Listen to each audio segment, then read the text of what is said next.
कंठे च मुक्तावली श्री विघ्नेश्वर विघ्न भंजन करो देयात् सदा मंगलम्।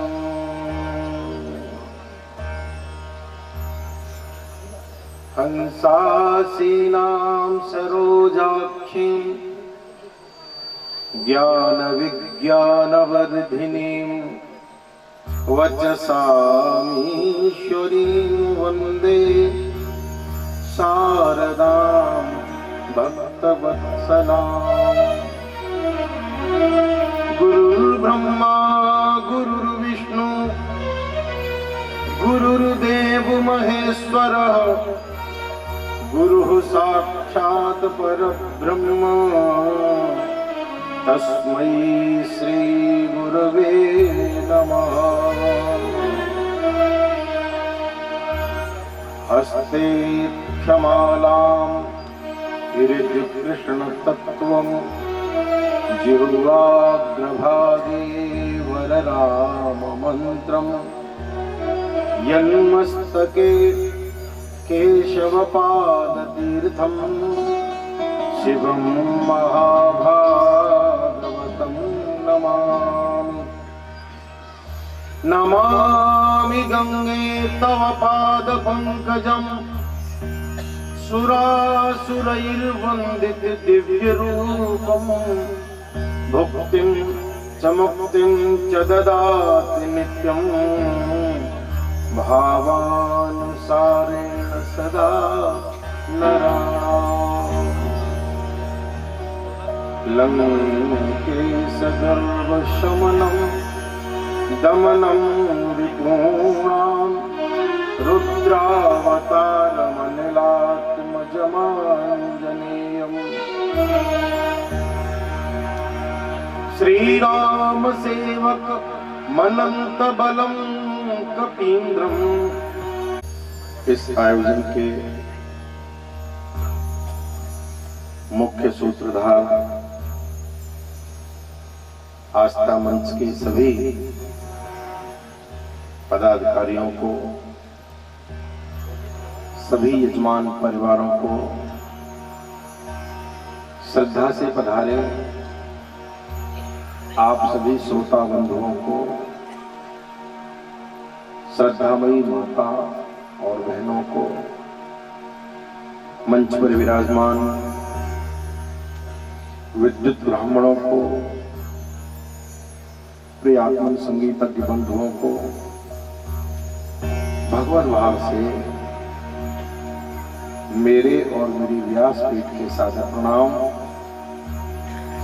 और अब आज की कथा का हम लोग दर्शन करें, उससे पूर्व 2 मिनट मिलजुल के बड़ी मस्ती बड़े आनंद के साथ हम लोग हरि नाम संकीर्तन करें। नाम महिमा के बारे में व्यासपीठ लगभग 6-7 दिन से निवेदन कर ही रही है कि भगवान का नाम जरूर गाना चाहिए। तो मुझे हाथ उठा के आप में से कोई बता सकता है कि महाराज जी हमने शुरू कर दिया है? बता सकता है कोई कि हमने कीर्तन जब से कथा सुन के जा रहे हैं, आप रोज समझा रहे हो, तो हमने अपने घर जाके शुरू कर दिया। 5 मिनट हम राम नाम गाते हैं, कीर्तन करते हैं। कितने किसी ने करा है? लोग मुश्किल से 2-3 हाथ 4 हाथ होते हैं। ऐसी कथा सुन रहे हो, पल्ले सुनी और यही कहीं छोड़ गए, घर पहुंचे फिर वैसे की वैसे ही। कथा पगड़ी की तरह नहीं होती कि कहीं बाहर गई और पगड़ी पहन ली। बिल में गई और उसकी एक सहेली अंदर बैठी हुई थी। उस सहेली से जाकर के बोला, अरे बहन तू अंदर बैठी हुई है, देख कितने सुंदर राजकुमार आए। सब लोग उनका दर्शन करने के लिए दौड़ दौड़ करके जा रहे हैं। अरे चल हम भी चल करके उनका दर्शन करके आए। हमने अभी तक इतनी सुंदरता कहीं देखी नहीं। ऐसी सुंदरता ऐसी सुंदरता मैंने कभी नहीं देखी, चल जरा देखे। सापन एकदम रो गई, रो करके कहती है, बहन हम दर्शन नहीं कर सकते। बोले क्यों नहीं कर सकते? बोले हम दर्शन इसलिए नहीं कर सकते कि तेरे डंक में विष है और मेरे दंत में विष है। अगर हम तुम वहां पर जाएंगे तो लोग बिना पूछे ही पत्थरों से, डंडी से, लकड़ी से, डंडे से हमको जाते ही मार देंगे। क्यों? बोले तेरे डंक में विष है, मेरे दंत में विष है, इसलिए हम भगवान के दर्शन के अधिकारी नहीं है। बीची कहती है बाहर निकल। बीची हाथ पकड़ के बाहर लेकर के आई। एक पत्थर पड़ा हुआ था और पत्थर पर बीची जोर जोर से अपना डंक पटकने लगी। उसको देख करके जो सापन थी वो बार बार उस पत्थर पर अपना मुंह पटकती है, बार बार दंत पटकती है। और बीची कहती है, बहन तेरा विषैला दंत है, तू इस पर अपना दांत तोड़ दे। मेरा विषैला डंक है, मैं अपना डंक तोड़ दूंगी। तू दांत तोड़ देगी, मैं डंक तोड़ दूंगी, तब भगवान के दर्शन करने के लिए। और लोग अगर जाकर के हमें मारने के लिए कहेंगे तो हम कह देंगे, भैया हम तो अब विष युक्त नहीं, विष से मुक्त होकर के भगवान दर्शन करने के लिए आए, हमें मारो। और तुलसीदास जी जब इस ग्रंथ की रचना कर रहे थे और जब भाव समाधि में इस दृश्य को देखा था, तुलसीदास जी ने सुंदर सी चौपाई लिखी, जिनहि निरख मग सापिन बीची, तजहि विषम विष तामस देखी। ऐसी सुंदरता भगवान की, उनके जैसा सुंदर कौन हो सकता है? आइए 2 मिनट भगवान के दर्शन करें, कितने सुंदर है प्रभु। वो तुझे देख के जी भरता ही नहीं, तुझे देख के जी भरता ही नहीं। अब जाओ सावरिया, अब जाओ सावरिया,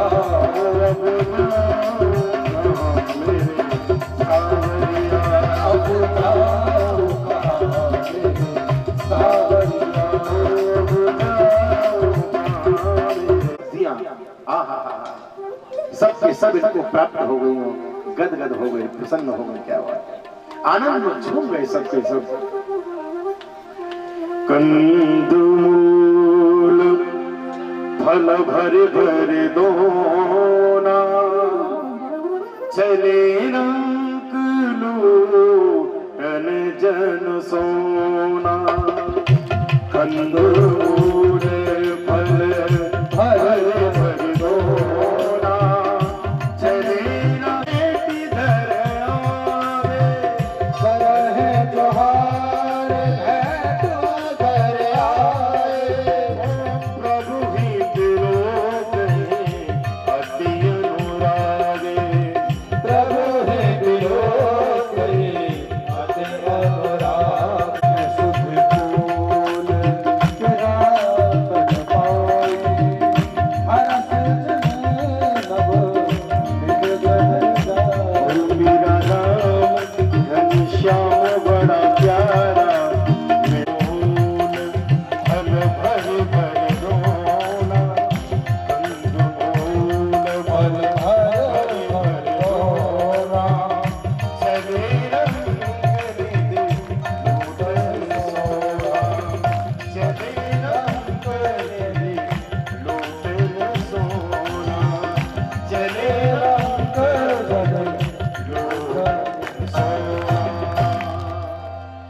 सुध कोल कि रात न पाई, जैसे पता पड़ा सबके सब दौड़ते जा रहे हैं। बड़ा अच्छा अर्थ है। कंद मूल फल भर भर दोना, अनंत अनंत प्रकार से भेंट। राम कथा का आनंद आप सब ले रहे हैं और उसके बीच में मुझे बोलना, मैं आयोजकों को हर जगह बोलता हूँ कि कथा के बीच में नेता पिता लोगों को भाषण मत करवाए करो। ये रोज सुनते रहते हैं, रोज बोलते रहते हैं। आदरणीय महाराज जी जैसे लोग कभी कभी हमको सुनने के लिए मिलते हैं और आज का दिन मेरे कथा श्रवण का ही दिन है। 2 जगह मैं कथा सुनने और जाऊंगा, यहाँ से बगौत और बगौत से जाऊंगा। मंच पर विराजमान देश के प्रख्यात कथावाचक आदरणीय राजन दीक्षित जी महाराज, वृंदावन से आप पधारे हैं। समस्त चर्रा ग्राम वासियों की ओर से और पूरे कुरुद विधानसभा क्षेत्र की ओर से और पूरे छत्तीसगढ़ के नागरिकों की ओर से मैं आपका स्वागत और अभिनंदन करता हूं।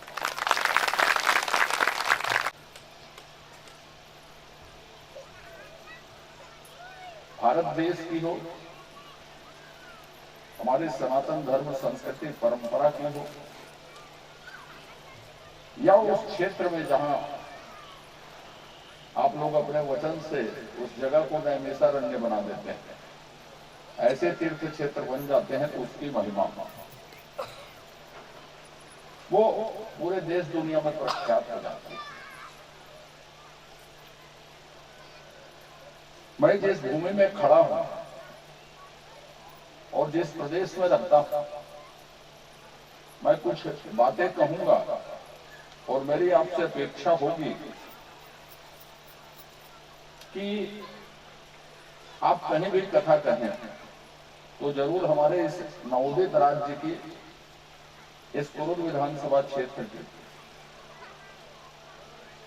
राम भगवान से जुड़ी जो स्मृतियां हैं उसको जरूर आप बताएंगे कि मैं उस जगह में कथा कह के आया हूं जहां से राम भगवान जी का कथा बहुत गहरे से जुड़ा हुआ।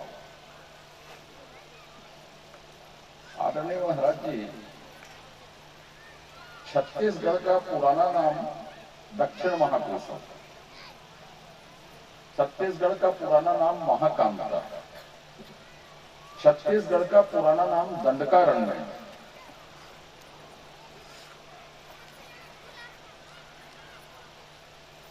छत्तीसगढ़ में पहला नाम मैंने लिया दक्षिण कोसल। दक्षिण कोसल के राजा जो हम लोग पढ़ते हैं छत्तीसगढ़ के इतिहास संस्कृति में, भानुमंत की कन्या कौशल्या उत्तर कोसल के राजा दशरथ से ब्याही हुई और इसलिए छत्तीसगढ़ में जो भांजे हैं, भगवान राम यहाँ के भांजे हुए, तो छत्तीसगढ़ में कोई भी जाति वर्ग समुदाय का हो, भांजे का स्थान जो है जहाँ भगवान के स्वरूप होता है।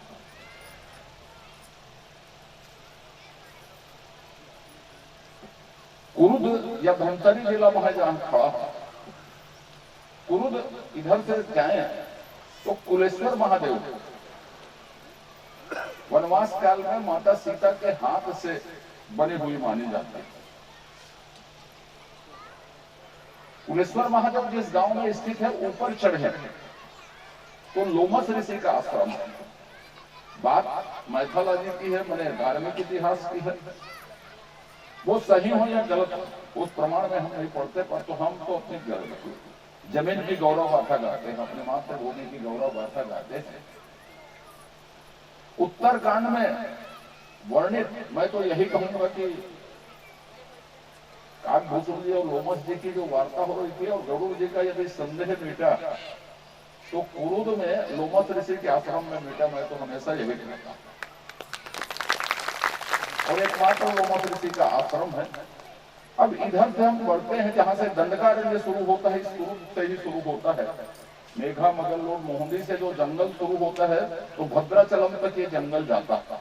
आप लोग जाके देखिए, जंगली जंगल आप तेलंगाना तक निकल जाएंगे। अरण्य कांड में जितने ऋषि वर्णित हैं वो सब ऋषियों के आश्रम धमतरी जिले में सिहावा में पाए जाते हैं। इसलिए भांजा होने का ही सौभाग्य नहीं है। मैं हमेशा ये कहता हूं कि राम जी को जन्म करवाने का भी सौभाग्य भई मंथरा सहायु विचारी कछु काज विधि बीच बिगाड़ भूपति सुरपति पुर पगधार तात बात में सकल संहारी भई मंत्रा सहाय विचारी। इस बेचारी मंत्रा की सहायता से मैंने सारी बात संभाली। भरत जी कहते क्या हुआ बता तो सही। आप रामचरितमानस की चौपाई पढ़िए तुलसीदास जी क्या बढ़िया लिखते हैं। उन्होंने लिखा है केकई कहती है कि कछु को काज विद बीच बिगाड़े हो। थोड़ा सा काम विधाता ने बिगाड़ दिया। देखो कितनी कैसी कैसी कैसी कैसे शब्दों का प्रयोग करती है। कछुक काज कहती है। महाराज दशरथ की मृत्यु को कछुक काज कहा जा रहा है। कहती कछुक काज विद बीच बिगाड़े हो। और क्या हुआ बोले भूपति सुरपति पुर पग धारे हो। महाराज दशरथ स्वर्ग चले गए। और जैसे ही भरत ने सुना इस बात को कि पिताजी का स्वर्गवास होगा, ऊंचे सिंहासन पर बैठे थे भरत जी पछाड़ खा के पृथ्वी पर गिर पड़े। मुकुट कहीं गिरा है, वस्त्र कहीं गिरे, एकदम गोल गोल घूम करके बिलक करके रोने लगे। माँ मेरे पिता मुझे छोड़ करके चले गए। मुझे पता ऐसा हुआ कैसे? क्या मृत्यु के समय पर मेरे पिता को मेरी याद नहीं आई? क्या उन्होंने मुझे याद नहीं किया? ओहो एकदम विलाप करते। कोई भी व्यक्ति सहसा ऐसे मृत्यु को प्राप्त नहीं होता। स्वास्थ्य खराब हुआ, कोई पीड़ा हुआ, माँ मुझे बुलवाया नहीं। अगर मेरे पिता का स्वास्थ्य खराब था तो जो दूध अब गए वो पूर्व में क्यों नहीं भेजे? मुझे बुलाया क्यों नहीं तूने? माँ मुझे पूरी बात विस्तार से बताओ, हुआ क्या? और जब रो रहे थे भरत जी, तड़प रहे थे, उसी समय पर आहा रोते समय पर एकदम भरत जी तात तात तात पुकारी परे भूम तल व्याकुल भारी चलत न देख पाया उतोई तात न राम है सौंपे हुए। भरत जी एकदम पछाड़ करके लौट करके रोते तात तात हाथ तात पुकारी हे पिताश्री कहाँ हो आप? और एकदम रुदन करके पृथ्वी पर माथा पटकते सिर पटक करके कहते चलत न देख पाए हो तो। मुझे क्या पता था कि जब मैं ननिहाल गया था वो दर्शन आपका अंतिम दर्शन था। मुझे नहीं पता था कि लौट करके आपका दर्शन नहीं मिलेगा। मुझे नहीं पता था कि लौट करके आपके गले नहीं लग पाऊंगा। हे पिताश्री मुझे छोड़ करके आप चले गए।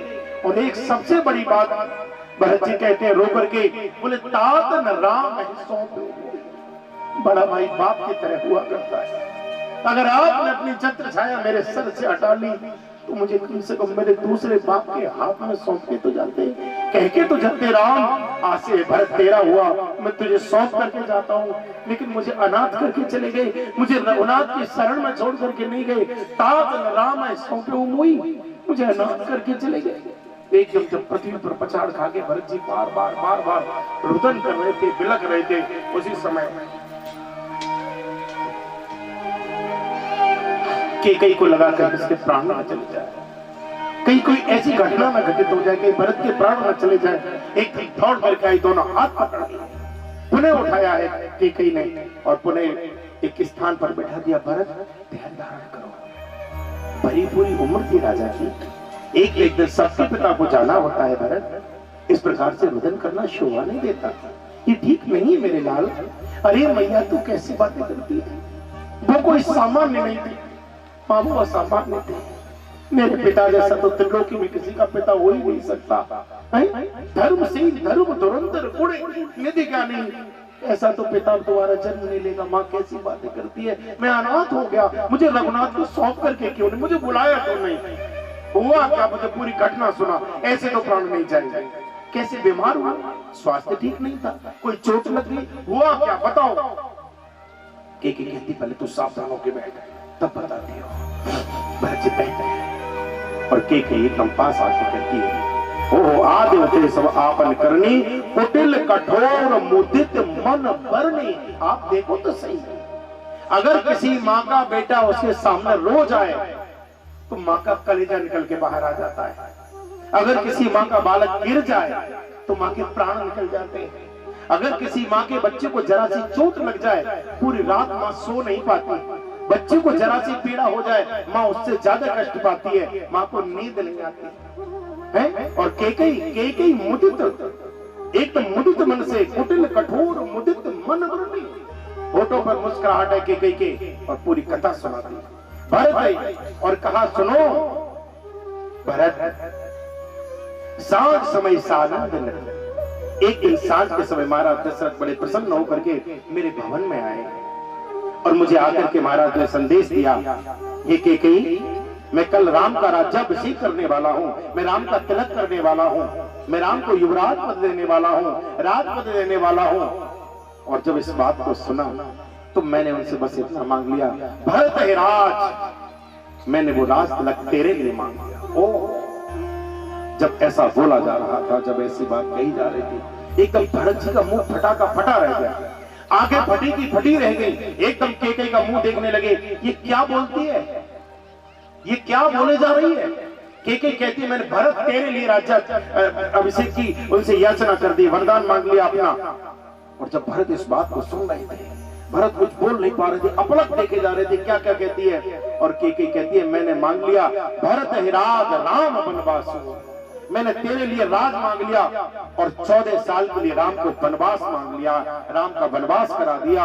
और जैसे ही इस बात को सुना है भरत जी ने, एकदम मस्तिष्क फटने लगा भरत जी का, दोनों हाथों से सर पकड़ लिया भरत जी ने, पृथ्वी पर गिर पड़े, पछाड़ खाते बार बार सर पटकने लगे, तो एकदम सर पटक पटक करके रोती, भरत एक बिसरे हो पितु मरण, सुनत राम वन कौन। जैसे भरत जी ने सुना कि राम चले गए वन को, पितु मरण, अपने पिता की मृत्यु को तो भूल गए भरत जी, सुनत राम वन कौन। ओहो हे तो अपन जान जी थकते रही तरे मौन, और वो भी मेरे कारण मेरे राघव वन चले गए, जिनको मैंने बचपन में कभी मैं तो उनकी इच्छा के विरुद्ध ही नहीं चला। एकदम चीख पड़े, अरे पापिनी ये तूने क्या कर दिया। एकदम दौड़ करके आए, एकदम मुंह पे सामने खड़े, अरे पापिनी जरी न जीव मुख पर न कीड़ा, अरे तेरी जीभ नहीं गली, तेरे मुंह में कीड़े नहीं पड़े। अरे पापिनी तूने जिस मुख से कहती थी मेरा राम मेरा बेटा, अरे तू तो कहती थी कि राम अगली बार गर्भ से मेरे से जन्म लेना। अरे कुमाता, मैंने तो सुना था कुपुत्रो जायते कुचितपे कुमाता न भवती, मुझे लगता है कुमाता है तू। अरे पापिनी तेरे कारण अयोध्या का विनाश हो गया, पूरी अयोध्या विनाश हो गई, महाराज दशरथ की मृत्यु तेरे कारण हो गई, मेरा भाई तेरे कारण वन चला गया, और सबसे बड़ी बात तूने कलंक की काली मेरे मुंह पे ऐसी पोत दी कि मैं जीवन में अब कभी भवन से बाहर निकलने लायक ही नहीं छोड़ा, तूने कभी समाज में बैठने की युग नहीं छोड़ा।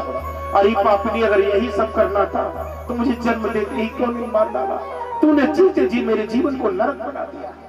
अरे हत्यारी, कम से कम एक बार मुझे राम का चेहरा तो देखने दिया होता। मैंने तो बचपन से लेके आज तक अपने राम का चेहरा ही नहीं देखा कि मेरे राम थे कैसे। मैंने तो कभी संकोच में राम के सामने दृष्टि उठा करके राम का चेहरा नहीं देखा। जब ये छोटे छोटे थे भरत और राम, दोनों बालक थे, दोनों छोटे थे,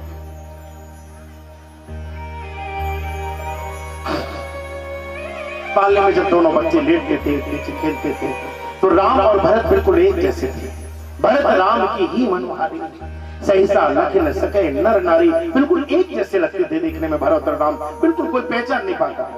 छोटे छोटे बच्चे थे, केकई राम को उठा ले जाती थी दूध पिलाने के लिए, और कौशल्या भरत जी को ले जाती थी। एक दिन कौशल्या जी ने गुरु वशिष्ठ से कहा, ये देव, दोनों बच्चे हूबहू एक जैसे लगते हैं, तुमने नाम तो रख दिया एक का राम एक का भरत, लेकिन ये मालूम ही नहीं पड़ता कि मैं भरत कौन है राम कौन है।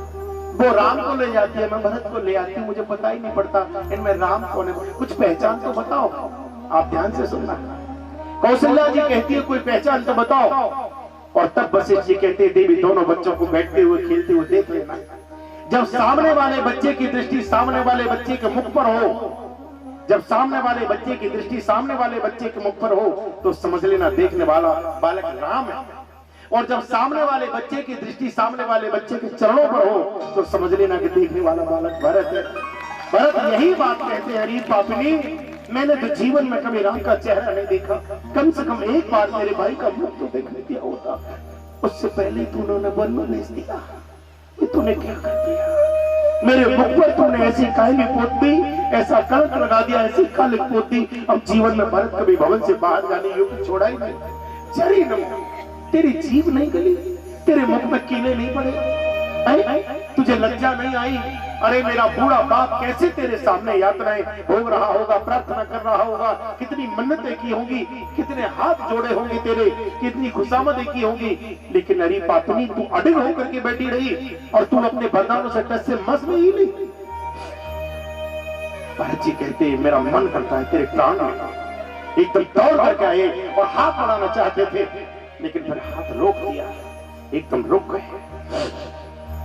सोचने लगे अरे पापनी, मैं चाहता तो अभी तेरा वध कर देता, लेकिन मेरा हंस वंश दशरथ जनक राम लखन से बहाए, जननी तू जननी भई विदुषण से पहुंचता। मेरा हंस जैसा वंश, मेरे वंश में जैसे वंश में अभी तक कोई दाग नहीं लगा है, और ऐसे हंस जैसे वंश में कोई दाग नहीं लगा। मैं अगर तुझे मार दूंगा हत्यारन तो मुझे दाग लग जाएगा। सब कहेंगे कि रघुकुल में एक ऐसा भी बालक हुआ जिसने अपनी माँ की हत्या कर दी, जिसने अपनी माँ को मार दिया, लेकिन मैं वो कलंक भी सहन करने के लिए तैयार हूं। राम विरोधी का यही दृश्य होना चाहिए, यही हाल होना चाहिए। मैं ऐसा करने के लिए तत्पर हूं, लेकिन मैं बस एक सोच करके तुझे नहीं मार सकता। क्यों? क्योंकि मेरा हंस जैसा वंश और उसमें भी राम लखन जैसे मेरे भाई हैं। जब मेरे राम भवन से बाहर नगर की गलियों में जाएंगे, लोग देख करके आपस में चर्चा करने लग जाएंगे कि इन्हीं राम का एक भाई ऐसा भी है जिसने अपनी मां को मार डाला, और तब मेरे राघव का सर नीचा हो जाएगा।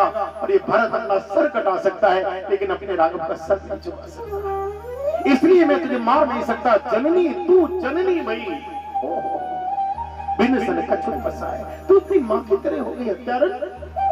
और जब ऐसी ऐसी बातें बोल रहे थे भरत जी, उसी समय पर एकदम हाथ जोड़ करके भगवान को कहते हैं विधि नार हृदय गति जानी, सकल कपट अग अवगुण खाने, तेरे जैसी स्त्री का मुंह नहीं देखना चाहिए। लेकिन हाँ एक बात तो है, मैं तुझे मार तो नहीं सकता, हाँ लेकिन एक बात जरूर सुन लेना। आज से रघुवंश का भरत ये प्रतिज्ञा करता है, आज के बाद मेरा और तेरा कोई संबंध नहीं। जब तक जीऊंगा अपने मुख से कभी तुझे मां कह के नहीं बुलाऊंगा। आज के बाद मेरा और तेरा मां बेटे का रिश्ता सदा सदा ये समान। न तू मेरी मां है न मैं तेरा बेटा। मेरे पिता ने भी तेरा परित्याग कर दिया, आज मैं भी तेरा त्याग करता हूं। जब तक जीऊंगा तुझे मां कह के नहीं बुलाऊंगा। आज से न तू मेरी मां न मैं तेरा बेटा। और इसका प्रमाण जब मिला जब भगवान 14 वर्ष बाद लौट करके आए, और जब राजतिलक की तैयारी हुई, के एकदम संकोच में खड़ी हुई थी।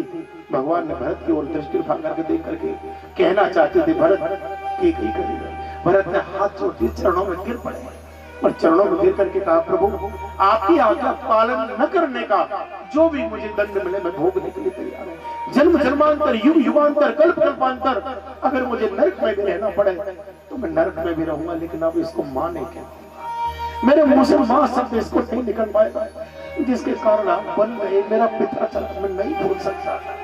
भरत जी कहते हैं आज के बाद मेरा तेरा सारा संबंध समाप्त हो गया, मेरा तुझसे कोई रिश्ता नहीं। और जब भरत जी रो रहे थे उसी समय पर शत्रुघ्न खड़े थे पास।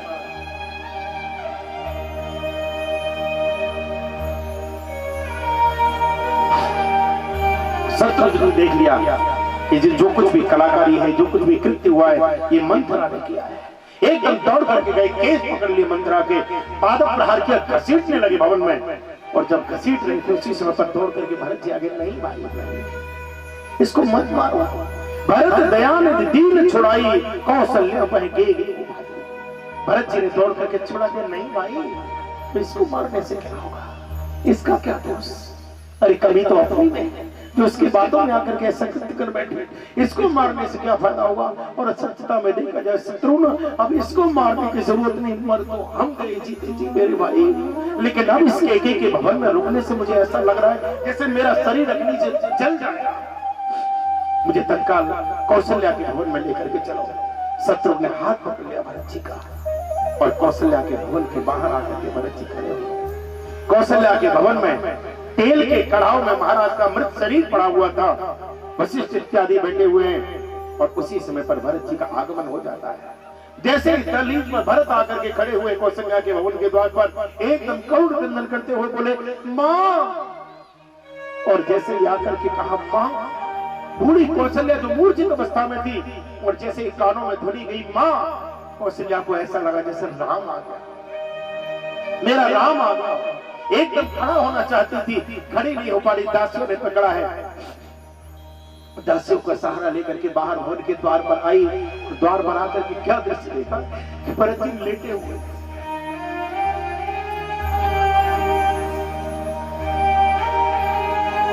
भरत जी लेटे हुए एक पृथ्वी पर पड़े हुए दंड की भांति और बार बार चरणों में प्रणाम करते, मां तेरा भरत तेरे द्वार पर आ गया है। ओहो मां, जैसे कहा तेरा भरत आ गया है, ऐसा लगा कौशल्या को जैसे राम आ गया। वो दौड़ करके बूढ़ी मैया ने हृदय से लगा लिया। बच्चे से दूध की धारा बहती, बार बार मुख चुम्बन माता कौशल्या ने भरत जी के चेहरे पर चुम्बन की जड़ियां लगा दी। एकदम आंख में भर लिया, कस के बाहु पास में बांध लिया, हाथ पकड़ के कौशल्या अंदर लेकर के आई। एकदम भरत जी रो करके कहते हैं मां तात कहो देख दिखाई, कहीं सिया राम लखन तू भाई, के कही कत जननी जग माता जो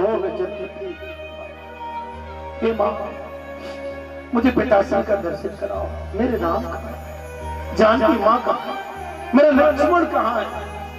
इसके ने क्या से क्या करा दिया मैया, मुझे जन्म देते क्यों नहीं मार डाला, मुझे इतना बड़ा करने की क्या जरूरत थी। एकदम प्रकट करते हैं और एकदम कौशल्या के सामने बहुत बड़ी बात कही भरत जी ने। एकदम हाथ जोड़ करके कहते मां, एकदम भरत जी को गोद में बैठा लिया कौशल्या ने। माता भरत गोद बैठारे, आस पहुंच मृद वचन उचारे, एकदम हृदय से लगा लिया था। और तब भरत जी कहते मां, मैं कुछ कहना चाहता हूं, बोल क्या कहना चाहता है? भरत जी कहते मां, अगर कजाते किंचित मात्र भी इस केके के षड्यंत्र में अगर मेरा किंचित मात्र भी अगर हाथ हो मैया, तो जे अगमात पिता सुत मारे, गाय गोट महिषुर पुर जारे, जे अगतिय बालक बद कीने, मीत महीपत मारह दीने, जो पातक उपपातक अहि, कर्म वचन मन भव कबि कहि।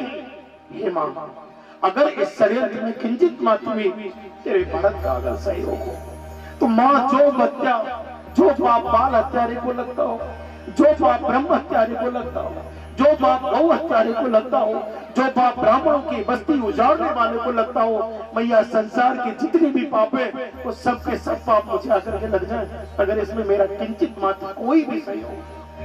और जब भरत जी ने इस बात को बोला, एकदम बूढ़ी कौशल्या ने हाथ रख दिया होठों पर, बस भरत बस, अब एक शब्द मत बोलना। बूढ़ी कौशल्या अंक में भर गई, हृदय से चिपका गया और कहा मेरे लाल, तुझे मैंने अपना दूध पिलाया है, तुझे मेरे राम की दृष्टि से देखा है। हे पुत्र, अगर हास्य प्रहास में भी कोई तुझे दोषित मानता होगा या षड्यंत्र में सहयोगी मानेगा, उसका ये लोग और वो लोग, उसके दोनों लोग बिगड़ जाएंगे। ये राम जननी कहती है, तेरा कोई दोष नहीं। और हाँ, अगर तू इस प्रकार से रुदन करेगा तो मैं तुझे तेरे पिता के दर्शन नहीं कराऊंगी। पहले शांत हो जा।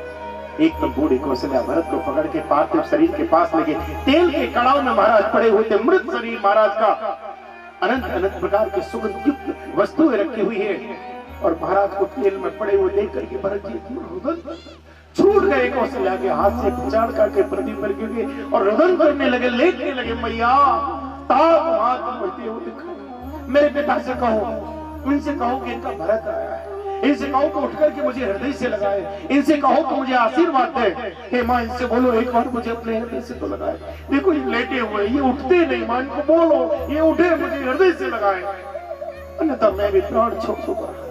और जब कहा कि इनसे कहो ये उठे, मुझे हृदय से लगाए, एकदम कौशल्या ने हृदय से लगा लिया। कहा भरत, अब तुम्हारे पिता तुम्हें मौन आशीर्वाद देंगे, अभी बोलकर के आशीर्वाद देंगे। जहां आपकी चेतना होगी वो तुम्हें आशीष दे रही होगी। मेरे लाल, इस प्रकार रुदन करना शोभा नहीं देता, आओ मेरे पास बैठो। एकदम पास बैठा लिया। राम प्राण ते प्राण तुम्हारे, तुम रघुपति ही प्राण ते प्यारे, मत तुम्हार ये जो जग कही, सो सपने सुख सुगत न नहीं। अनेक अनेक प्रकार से कौशल्या समझाती है। और कौशल्या ने धीरे से कहा, भरत मुझे बस तेरे आने का इंतजार था मेरे पुत्र, मुझे केवल तेरे आने की प्रतीक्षा थी, तेरे आने के इंतजार में बैठी थी मेरे लाल, तू आ गया, अब मैं जाना चाहती हूँ। और जब कहा कौशल्या ने कि मैं जाना चाहती हूँ, भरत जी एकदम कांप रहे। अरे विधाता कितनी चोट देगा, मेरा बाप चला गया, मेरा भाई चला गया, मेरी भाभी चली गई और अब मां भी जाने की बातें करती है। तो भरत ने ऐसे करके देखा। कौशल्या कहती है, पुत्र मैं सत्य कहती हूँ, अब मेरे जीने का कोई आधार नहीं बचा। और पत्नी तो सदैव पति के साथ जाती है, मैं सती होना चाहती हूँ, मैं इनकी चिता के साथ अपने शरीर को भस्म की ढेरी में परिवर्तित करना चाहती हूँ, मैं महाराज के साथ स्वर्ग की यात्रा इनके साथ करना चाहती हूँ, पर मैं तेरी प्रतीक्षा मती, मैं भी जाना चाहती हूँ। ओहो। और जैसे भरत जी ने इस बात को सुना कि कौशल्या भी जाने की बात कर रही है, एकदम भरत जी रो पड़े, चरणों में माथा रख दिया, सर रख दिया और कौशल्या के चरण उठा के अपने शीश पर रख लिए और चरणों को शीश पर रख के भरत जी कहते, मैया तेरी जैसी क्या, तेरी जो अच्छा, तू राजमाता है, तू बड़ी है, तू मां है, तू जो निर्णय लेगी वो मुझे मान्य होगा। तू अगर कहना चाहती है कि पिताजी की चिता के साथ तू भी अपने शरीर को जलाना चाहती है, छोड़ना चाहती है, तो मत छोड़, मैं तुझे रोकूंगा नहीं, तेरा अधिकार है, लेकिन एक शर्त है मेरी। बोले क्या शर्त है? कि जब तू पिताजी की चिता में बैठेगी तो तेरी एक गोद में भरत बैठेगा और दूसरी गोद में शत्रुघ्न बैठेगा, मैं भी तेरे बिना छूंगा नहीं, मैं साथ चलूंगा। और जैसे भरत जी ने कहा कि मैं भी तेरे साथ चलूंगा, कौशल्या एकदम चीख पड़ी, बस भरत ये कैसी बातें करता है, अगर तू ऐसी बातें करेगा तो इस प्रजा को कौन देखेगा? भरत जी बोले, मां तू भी ऐसी बातें छोड़, अरे तू कम से कम इतना तो छोड़, मेरा पिता चला गया, मेरा भाई चला गया, कैकेयी से मैंने संबंध समाप्त कर दिया, मैं किसके सहारे जीवित रहूंगा? अरे कम से कम तुझे देख करके पिता की छाया दिखेगी, तुझे देख करके रघुनाथ की छाया दिखेगी, तुझे देख करके जानकी जी का दर्शन होगा। मैया अगर तू रहेगी तो तेरी छाया में तेरा भरत भी जीवित रहेगा, वरना तेरा भरत तो तुझे छोड़ करके चला जाएगा। और जैसे इस बात को बोला है, कौशल्या रुक गई। यहां से वशिष्ठ जी ने वामदेव इत्यादि को बुलाया और महाराज का पंच भौतिक शरीर एकदम पूरी चिता बनाई गई, सब तैयारी की गई और मुखाग्नि देने के पश्चात महाराज का पंच भौतिक शरीर पंचतत्वों में विलीन हुआ। जितने भी महाराज को अंतिम विदा देने आए थे, सभी बार बार बार बार बार बार प्रभु का नाम लेते हैं, श्री राम जय राम, जय जय राम, श्री राम जय राम, जय जय राम, श्री राम जय राम, जय जय राम। आइए 2 मिनट हम भी भगवान का नाम लें। वो याद है तुम्हें भजन? राम जी करेंगे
मझधार खुशी के बाबू में मझधार खुशी के हाथों में पतवार खुशी के हाथों में पतवार खुशी के हाथों में पतवार खुशी के हाथों में पतवार खुशी के तेरी हार भी नहीं है तेरी हार तेरी हार भी नहीं है तेरी हार उदासी मन तार को तेरा राम जी करे तेरा पार उदासी मन तार को करे तेरा राम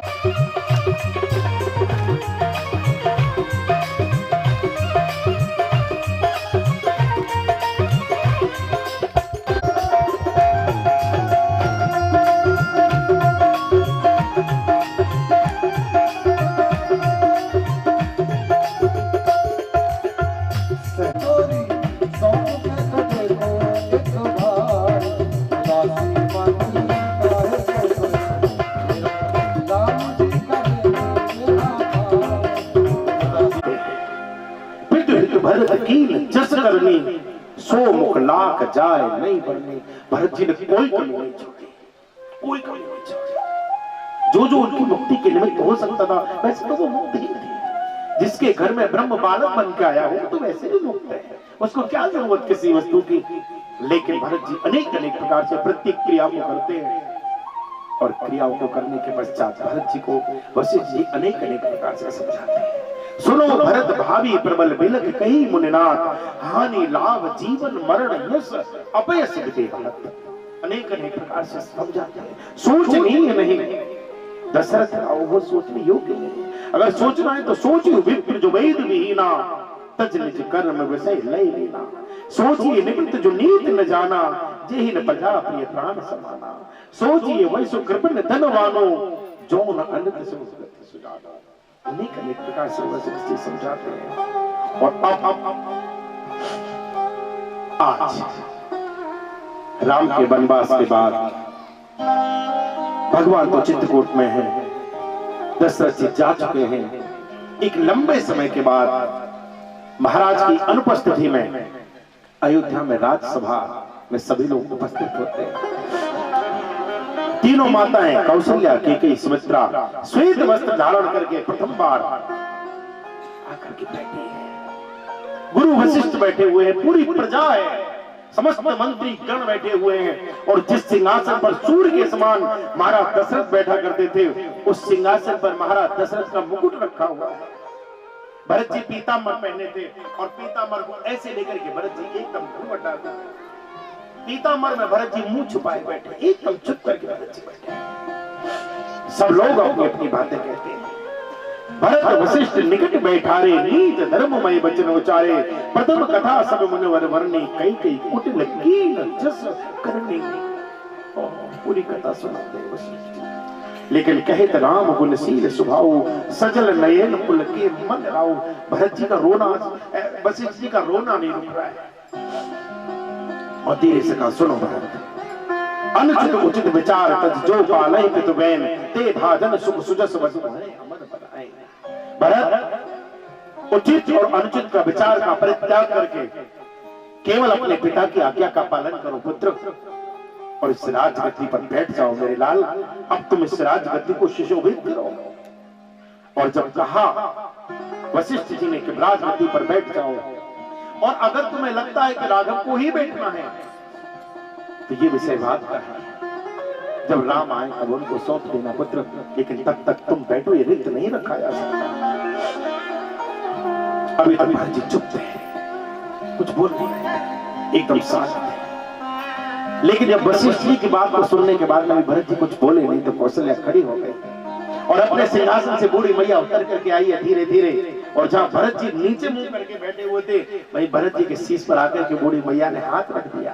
बैठे हुए भरत को अपने सीने से लगा लिया, गर्दन से चिपका लिया और कर कमल से ऐसे हाथ रख करके मुख पर चुम्बन करके कहती है बूढ़ी मैया कौशल्या धर धीरज कहे ही पूत पथ्य गुरु आयुष धरो। अरे मेरे लाल, हे मेरे छोना, हे मेरे पुत्र, हे मेरे बेटा, गुरु जी की आज्ञा को पथ्य के रूप में स्वीकार करो। पथ्य कहते हैं जो रोग के बाद में परहेज लिया जाता है, पथ्य लिया जाता है, उसको पथ्य कहते हैं। कहती है कौशल्या, पूत पथ्य गुर आयुष धरो। और जैसे इस बात को कहा है, भरत जी एकदम विभल होकर रो पड़े, एकदम रो पड़े, सिसकी बन गई भरत जी की। और कौशल्या के चरण पकड़ गए, और कौशल्या के चरणों को पकड़ के भरत जी कहते हैं, माँ ये केवल तू ही बोल सकती है, ये राम जननी बोल सकती है, संसार की कोई दूसरी स्त्री नहीं बोल सकती। अरे मैया, जिसके कारण तेरा बालक बन को चला गया, जिसके कारण तेरी मां का सिंदूर उजड़ गया, आज उसी भरत को कहती है कि पूत तू इस सिंहासन पर बैठ जा, कि तू ही बोल सकती है, कोई और नहीं बोल सकता। लेकिन मैं एक निवेदन करना चाहती हूँ, मैं कुछ कहना चाहता हूँ। भरत जी बोले हाथ जोड़ करके सभी सभा की ओर, क्या इस पापी भरत को भी कुछ बोलने का अधिकार है? क्या ये भरत भी दो शब्द बोल सकता है? लोगों ने कहा बिल्कुल साधु साधु, बोलो भरत बोलो, क्या कहना चाहते हो? भरत जी कहना चाहते हैं कि वैसे तो गुरु को और मां को कभी भी उत्तर नहीं देना चाहिए, लेकिन मैं उत्तर नहीं दे रहा हूं। भरत कमल कर जोर, धीर धुरंधर धीर धर, बचिन अमीय जन बोर, देत उचित उत्तर सब है। भरत एकदम हाथ जोड़कर भी कहते हैं वैसे तो गुरु को और मां को उत्तर नहीं देना चाहिए, लेकिन मैं क्या करूं? कर्म, मेरी स्थिति ऐसी हो गई है जैसे किसी व्यक्ति को, किसी बंदर को मदरा पिला दी जाए, शराब पिला दी जाए। पहले तो वो बंदर, ऊपर से उसको मदरा पिला दो, और मदरा पिलाने के बाद उसे बिच्छू से और कटवा दो, मेरी ठीक वही गति हो रही है। एक तो मैं राम के विरह से नहीं निकल पा रहा, मैं पिता के विरह से नहीं निकल पा रहा, ऊपर से ये गति और गति थमा रहे हो। लेकिन मैं कुछ कहना चाहता हूँ, कुछ पूछना चाहता हूँ। मैं जब से अयोध्या आया हूं, सब मुझे मेरे धर्म का निर्वाह करने का उपदेश कर रहे हैं, सब कह रहे हैं भरत अपने धर्म का पालन करो, अपने धर्म का पालन करो। भरत जी कहते हैं कि मैं ये जानना चाहता हूं, जो मुझे धर्म का उपदेश कर रहे हैं, उन्होंने खुद कितना धर्म का उपदेश किया, उन्होंने खुद कितना धर्म का पालन किया। मुझसे कहते हैं भरत तुम अपने पिता की आज्ञा का पालन करो, तो सत्यता से ये बताओ मेरी पिता की आज्ञा का पालन क्या तुम सब में से किसी ने किया? मुझे वरदानों के क्रम बताओ। वरदानों का क्रम था भरत है राज, राम वनवासु। पहले भरत को राज्याभिषेक होना चाहिए, और दूसरा वरदान था राम वनवासु। ये क्रम था वरदान मांगने का। तो अगर पिता की आज्ञा का ही पालन करना था तो पहले मुझे बुलाया गया होता, मेरा राज तिलक किया गया होता, और तब मैं देखता मेरे राघव को कौन वन भेजता है। तुम में से किसी ने पिता की आज्ञा का पालन नहीं किया, और मुझे आज्ञा पालन करने का धर्मोपदेश करते हो। और वाह गुरुजी वाह, हमने तो आज तक ये सुना था कि गुरु के मुंह से राम की कथा अच्छी लगती है, लेकिन तुम कहते हो केकई कुटिल कथा जसवर्णी। आज तुम केकई की कथा सुना रहे हो।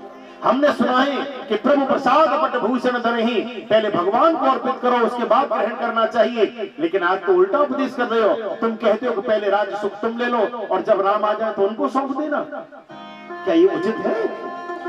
और एकदम कौशल्या की तरफ पलट के कहा, मां तू कहती है कि पूत पथ्य गुरु आयुष धरहु, तो मैया पथ्य तो जब लिया जाता है, कब लिया जाता है? बोले जब रोग ठीक हो जाए। अभी तो मेरा रोग ही ठीक नहीं हुआ है। कौशल्या ने पूछा तुझे रोग क्या हुआ है?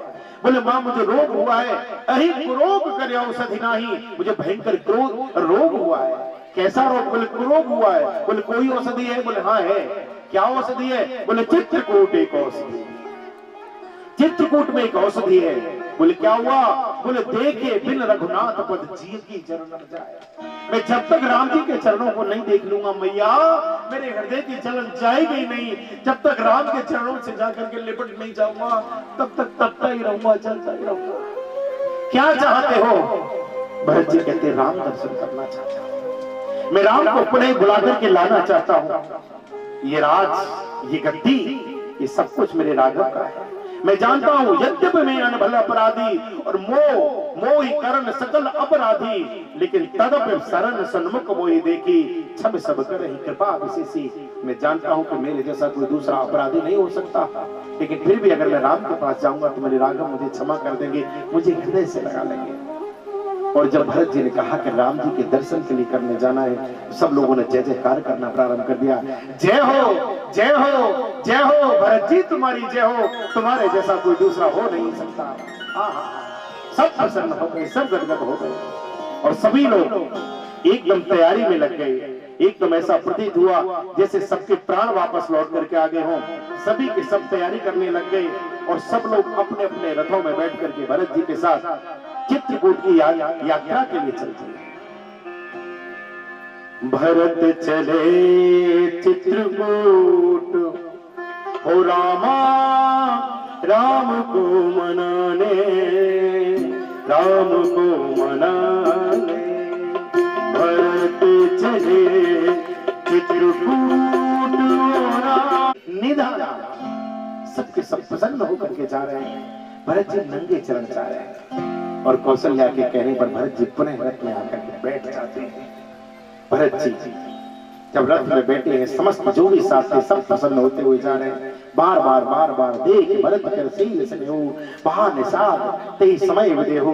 निषाद राज मिला है, गुह मिला है। जैसे ही गुह मिला है, जरा 1 मिनट की कथा आप लोग बहुत बड़े से। जैसे ही गुह से आकर के भरत जी मिले और किसी ने बताया कि ये गुह राम जी का मित्र है, भगवान ने इससे मित्रता की थी। भरत जी रथ से कूद पड़े, जाकर के लिपट गए, गले से लगा लिया। किसी ने कहा भरत जी तुम तो राजकुमार हो, तुम सम्राट के पुत्र हो, अथवा कहा जाए तो वचन के अनुसार इस समय तुम सम्राट हो, और जाकर के इस व्यक्ति के हृदय से लगाते हो। भरत जी कहते हैं हृदय नहीं, इसके तो चरण छूने चाहिए। बड़े भाई का मित्र बड़े भाई के तुल्य हुआ करता है। ये राम का मित्र है, मेरा स्थान तो इसके चरणों में होना चाहिए। मैं तो फिर भी हृदय से लगा रहा हूं। गुरु को एकदम हृदय से लगा लिया भरत जी ने और यहाँ से सभी लोगों के साथ प्रयाग की भूमि में आकर के भरत जी स्नान करते। राम घाट कह कीन प्रणाम, पावन मगन मिले जन राम। करहि प्रणाम नगर नर नारी, मुदित ब्रह्ममय वारे निहारी। भरत जी स्नान करते हैं, प्रयाग अनेक अनेक प्रकार से भरत जी की प्रशंसा करते हैं। तात भरत तुम सब वेद साधो। और यहाँ से भरत जी नंगे चरण चित्रकूट की यात्रा करते हैं। इंद्र ने कुछ कष्ट देने की चेष्टा की, सरस्वती के फटकारने पर आकाश में छाया आ जाती है। भरत जी के चरणों में फूले पड़ गए, छाले पड़ गए। भरद्वाज जी समझाते हैं भरत से, भरत राम तुम्हें, हम तो सोचते थे, वो बड़ी गहरी बात क्या है भरद्वाज जी, उन्हें हम सोचते थे, सुनो भरत रघुवन मन माही, प्रेम पात्र तुम सम को नाही। हम सोचते थे कि भजन पाठ पूजा दान तप धर्म इनको करने का अगर कोई फल है तो वो फल है भगवान का दर्शन, राम दर्शन। भाई धर्म करने का, यज्ञ करने का, जप करने का, तप करने का, ध्यान करने का, समाधि करने का, इनका फल क्या है? राम दर्शन। भरद्वाज जी कहते हम सोचते थे कि जब तक पाठ पूजा करने का फल तो राम दर्शन है, लेकिन क्या राम दर्शन का भी कोई फल हो सकता है? लेकिन आज हमको मालूम पड़ा भरत, अगर जीवन की जितनी भी संसाधन जोड़े जाएं तो जब तक पाठ पूजा करने का फल राम दर्शन है और राम के दर्शन करने का भी अगर कोई फल है तो तुम तो भरत हम ये कहना चाहते हैं कि तुम जो हो, तुम्हारा दर्शन करना माने राम दर्शन का फल है। भरद्वाज जी गदगद हो गए, प्रसन्न हो गए और यहाँ से भरत जी तेहि फल कर फल दर्श तुम्हारा, सहित प्रयाग सुभग हमारा। हम प्रसन्न होते हैं और यहाँ से भरत जी चित्रकूट की यात्रा करते हैं। बिल्कुल चित्रकूट के सन्निकट आ गए। जब जब चित्रकूट में पहुंच करके भरत जी श्वास लेते हैं, राम राम राम, और राम कहते थे भरत जी की विरह की, वेदना की, तपन की श्वासों में इतनी उष्णता थी कि उसके कारण राम जहां जहां चित्रकूट में बैठते थे वो पत्थर पिघलने लगते थे। ऐसे चित्रकूट की सीमा में भरत जी पहुंचे हैं और जैसे ही राम को ये संदेश मिला कि मेरा भरत आया है, ओह ऐसी दशा भगवान की हो गई। बहुत सोच वही किसी एकदम सोच में डूब गए, मेरा भरत, ओहो, लेकिन किस लिए? राम जी को चिंता हो गई कि अगर भरत आ रहा है तो निश्चित ही कुछ काम गड़बड़ होने वाला है, क्योंकि मैं जानता हूं मेरे भरत ने जीवन में कभी मुझसे कुछ मांगा ही नहीं, और जिसने जीवन में कभी कुछ नहीं मांगा आज अगर मेरे चरणों में आकर के ये कह दिया कि भैया वापस चलिए, तो ना नहीं कर पाऊंगा, मुझसे ना होगी नहीं। भरत को कैसे ना कर पाऊंगा? भगवान विचार करते हैं, उसी से मैं समाचार मिला, भरत आ गया। बिल्कुल चित्रकूट की सीमा में भरत जी आ गए, और वहां आकर के नंगे चरण भरत जी आ रहे थे, और वहां से भरत जी लेट गए, दंडवत। और लेटने के बाद भरत जी से कहा, लोगों ने उठो उठो, चित्रकूट सामने। भरत जी से अब किसी से उनकी मंजिल का पता पाया नहीं जाता, और जहां वो है फरिश्तों से वहां जाया नहीं जाता। भरत जी कहना चाहते कि यहां तक तो आ गए, अब मंजिल तक नहीं जा सकते। क्यों? बोले यहां तक आना मेरा काम था, अब तो उसका काम है। तेरी चौखट पे आना मेरा काम है, मेरी बिगड़ी बनाना तेरा काम है। मैं यहां तक आ गया, अब तो राघव को आना पड़ेगा। भरत जी लेट गए।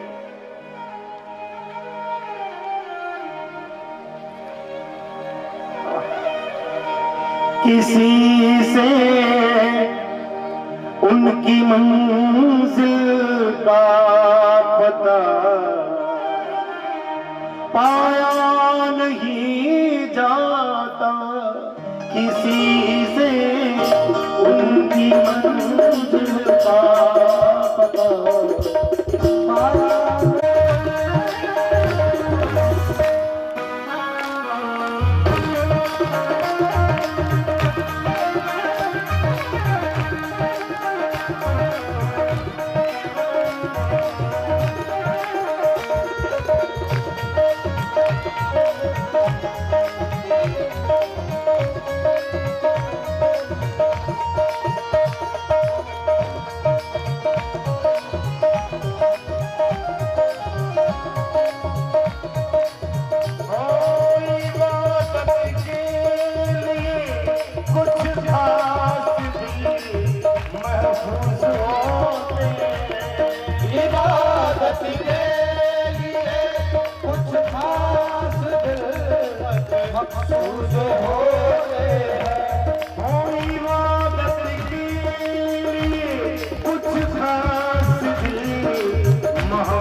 राम आए, जैसे राम ने सुना मेरा भरत आ गया। उठे राम सुन प्रेम अधीरा, कहो पट कहूं न संग धन तीरा।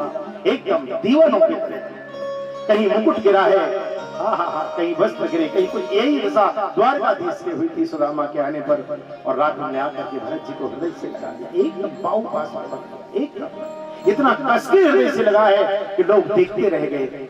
और भगवान को ऐसे ही गले से, भगवान जब गले से लगाता है तो भगवान कह देता है एक हो जा, एको हम द्वितीय नास्ते, हम दो नहीं हम तो एक। एक हो जा, भक्त से भगवान कहता है एक हो जा, इस तरह जो प्राण तन का तौर है। एक हो जा, एक हो जा इस तरह जो प्राण तन का तौर है, फिर न कोई ये कहे मैं और कुछ दूर एक हृदय से लगा दिया। जनक जी, वशिष्ठ जी इत्यादि सभी उपस्थित होते हैं। दोनों भाइयों के बीच वार्ता होती है और यहाँ से राम के कहने पर भरत जी चरण पादुकाओं को लेकर के आते हैं, सिंहासन पर विराजमान करते हैं और चरणों की पादुकाओं को बार बार प्रणाम करके आयुष मांग करके राज्य के कार्य करते हैं। इधर भगवान की लीला में एक दिन भगवान बस 10 मिनट के समय और आप लोग 5 मिनट का मुश्किल से भगवान एक दिन फूलों से श्रृंगार कर रहे थे, फूलों में सज रहे हैं, फूलों से श्रृंगार कर रहे थे जानकी जी का। और जब फूलों से श्रृंगार कर रहे थे जानकी जी का, उसी समय पर एक बार चुन कुसुम सुहाए, निज कर भूषण राम बनाए।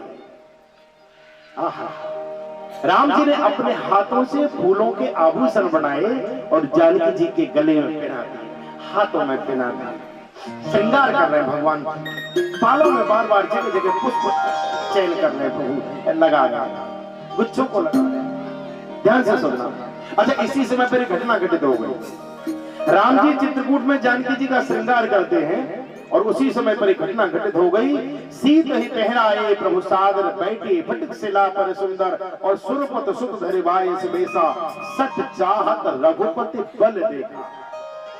ये इंद्र का बेटा था जयंत, और इस जयंत को पहले ही सावधान कर चुके थे, सब बता चुके थे कि भगवान का अवतार हो चुका है कोई मूर्ख। और तुमने देखा होगा सत्ताधारियों के बालक ज्यादातर, सबके लिए तो नहीं कहूंगे, प्राय बिगड़ जाते हैं ज्यादातर। सत्ताधारियों के बालक, मास्टरों के बालक, वकीलों के बालक, कथावाचकों के बालक ज्यादातर बिगड़ जाते हैं। वो अनुशासन कम माना करते हैं, ये बिगड़ा हुआ उल्टा चलने वाला। अच्छा, किसी किसी को उल्टे चलने की आदत होती है।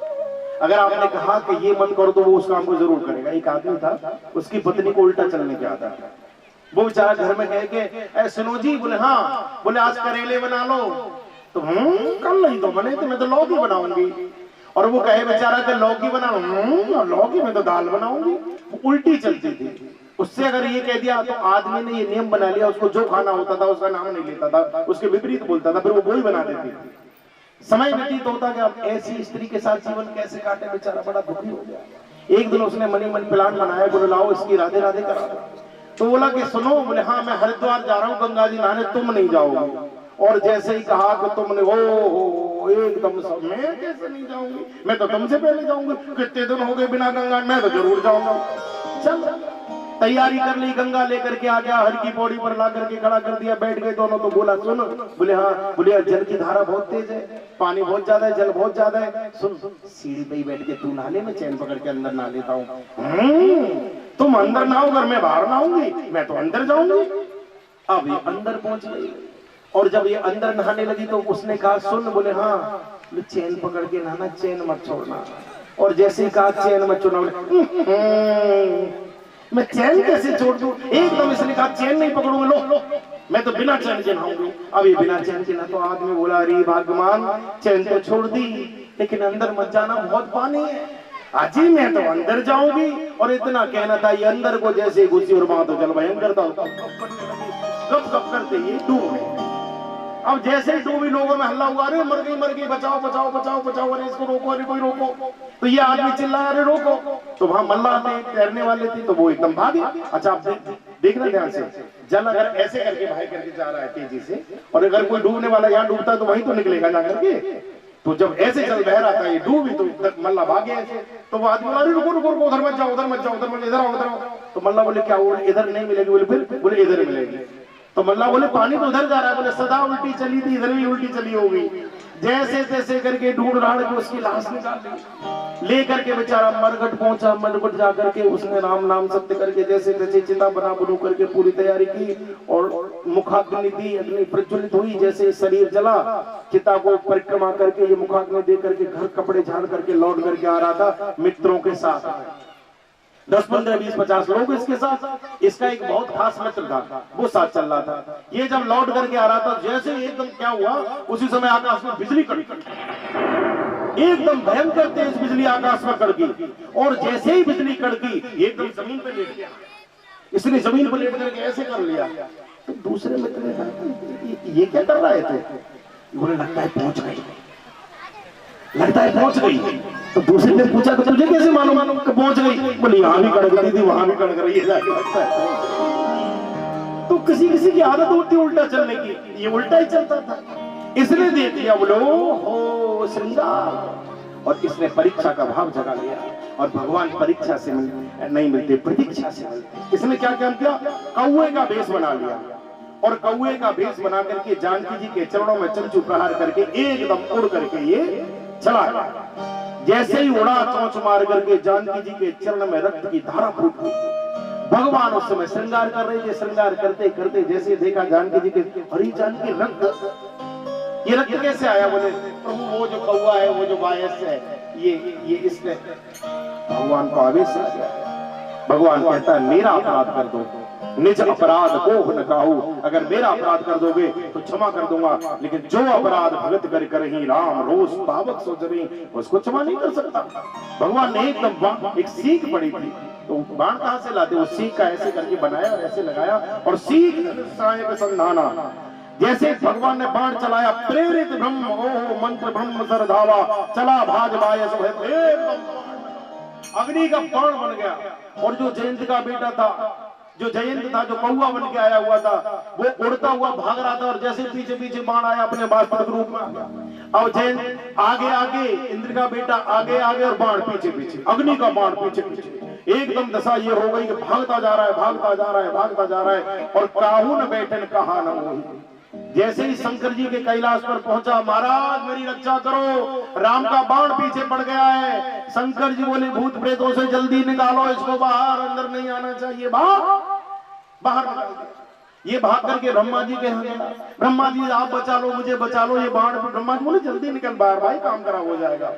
इंद्र को मालूम पड़ा कि तुम्हारे बेटे के पीछे राम का बाण लग गया, पापा के पास आ रहा। इंद्र बोला खुद तो डूबेगा, मुझे भी ले डूबेगा। और कुछ लोग होते हैं ऐसे, हम तो डूबेंगे सनम, तुम्हें भी ले डूबेंगे। इंद्र ने कहा ये पागल यहाँ अगर आया तो खुद तो मरेगा, मुझे और मरवाएगा। इंद्र बोला दरवाजे बंद कर दो जल्दी से। काहू न बैठे न कहा न ओही, राम उड़ गए राम कर द्रोही, राम के द्रोही को कौन शरण देगा? ये भागता हुआ जा रहा था। उसी समय बीच में नारद जी मिल गए। नारद देखा विकल जयंता, लाग दया कोमल चित चिंता। जैसे नारद जी राज्य, अरे रुक रुक रुक रुक, अरे रुक, ये रुकाई नहीं, भागता ही जा रहा है। फिर नारद जी ने भागे, तो नारद जी ने भगते भगते कहा कि मूर्ख कहीं के, कब से तुझे आवाज दे रहा हूँ, रुक नहीं रहा है। ये बोला रुकने की बातें कर रही हो तुम, अगर कुछ पूछ रहे हैं तो चलते चलते पूछो, रुक नहीं सकता। नारद जी ने इसका हाथ पकड़ लिया, तो ऐसे करके रुक, क्या हुआ, क्या हुआ, क्यों भाग रहे हो?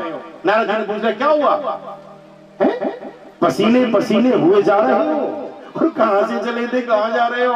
ऐसा क्या करा है कि ये हाल हो रहा है तुम्हारा? जयंत बोला कुछ पूछो मत महाराज, भगते भगते पूछ लो वरना मर जाऊंगा। बोले क्या? वो नहीं, बाण आ रहा है पीछे से। किसका बाण है? बोले राम का बाण है। बोले क्या है? बोले अग्नि बाण है। तो नारद जी बोले क्यों, रुक क्यों नहीं? बोले मुझे जला देगा।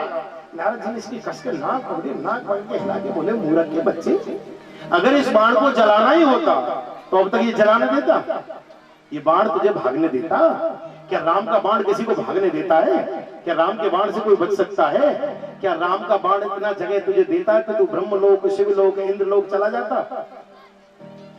ये बोला ये तो सही कह रहे हो, ये बाण मेरे पीछे लगा हुआ है लेकिन मार नहीं रहा है, ये जला हुआ बाण बस पीछे भाग रहा है मेरे, मुझे मार नहीं रहा। नारद जी बोले रुक जाओ, ये बाण तुम्हें मारना नहीं चाह रहा। बोले फिर? बोले कुछ उपदेश करना चाहता है।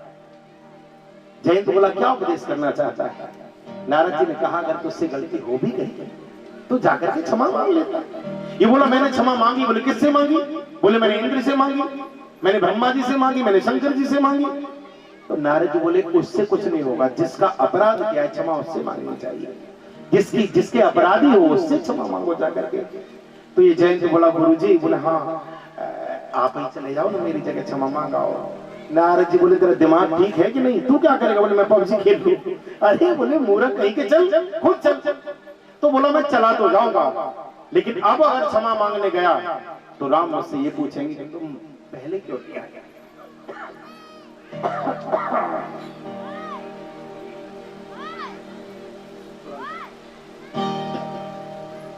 भैया कहाँ से आ गई मुझे लगता है जयंत बुरा मान गया मेरी बात।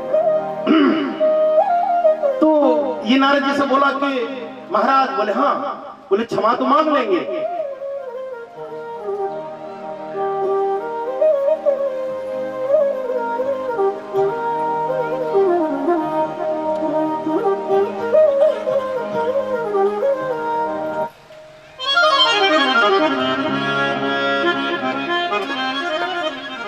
जयंत कहता है नारद जी से कि मैं राम जी से जाके क्षमा तो मांग लूंगा, लेकिन एक समस्या है। बोले क्या?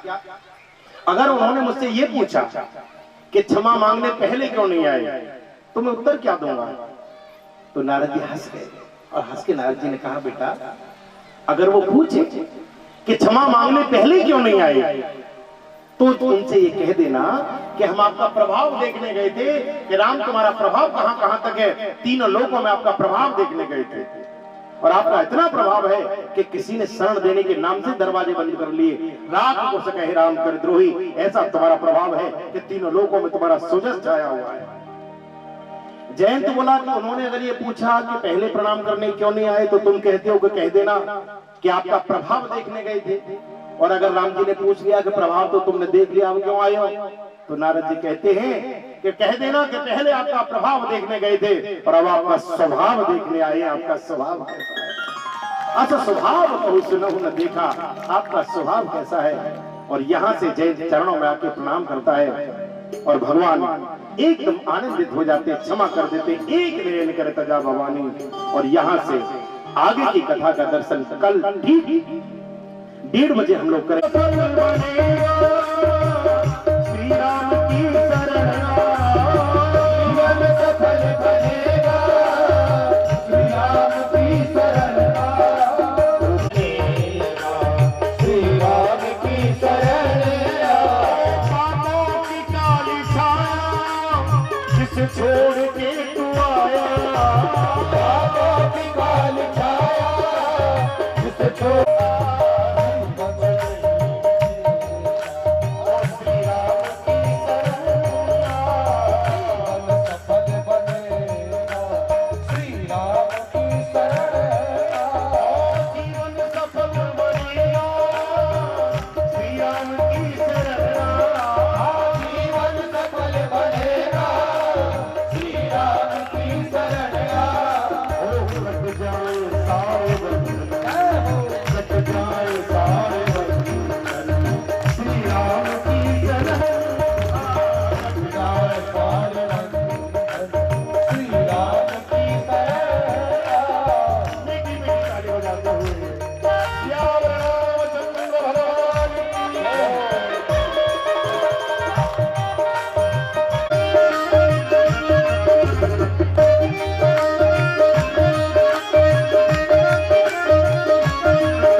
आज ही सम्मान कर रहे हैं। डिजिटल गीता के बारे में कुछ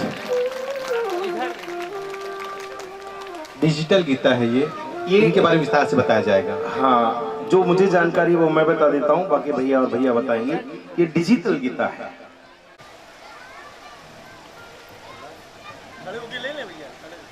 लेकिन उनको गीता का उपदेश मिले, वो भी गीता श्रवण कर पाए, भगवान की वाणी को श्रवण कर पाए, उनका जीवन धन्य हो, उन्हें भी संसार से मुक्ति मिले, उन्हें भी प्रभु के चरणों की भक्ति प्राप्त हो। हम भगवान को राधा राम तेरी आरती उतारो, नंदन जनकी किशोरी तेरी आरती उतारो।